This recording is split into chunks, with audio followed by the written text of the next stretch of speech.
This is how Ahmed Helmi spends his days, lying on the concrete floor, trying to swat away the flies with what little energy he has. Looking at his tiny body, ravaged by hunger, you would never guess that Ahmed is 5 years old. His brother died of malnutrition 2 months ago. We're in a war. There's no food, no water, his mother Sumaya says. Only God knows our pain. It's a pain shared by too many here. In the same small village, we meet Abdul Rahman, an overwhelmed father of 5. He's worried about his son Abdul Wahab.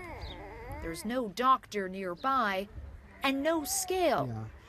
But he can't weigh more than 5 pounds. The problem is that my wife doesn't have a lot of breast milk, he says. She's sick too.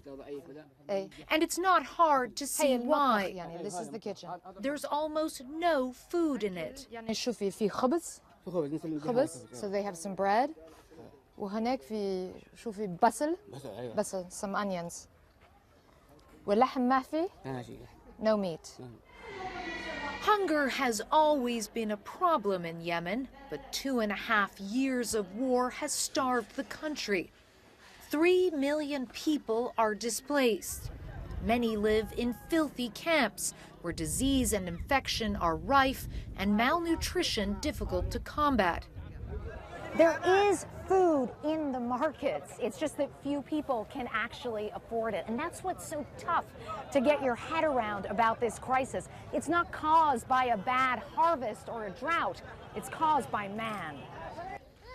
A Saudi Arabia-led blockade has cut the amount of food and medicine getting into Yemen by more than half. What does come through is heavily taxed along the way. Rural clinics struggle to meet the scale of the need. 10-month-old Ali has gained 7 ounces since his last visit, a welcome improvement, but he is still suffering from severe malnutrition. You haven't done anything wrong, the nurse tells his mother, but he's still weak, so I really want you to focus on this problem. For Ahmed, it may be too late. He's been sick for years now. He only speaks when the pain is too much. He tells me my tummy hurts, my head hurts, Samaya says. He cries.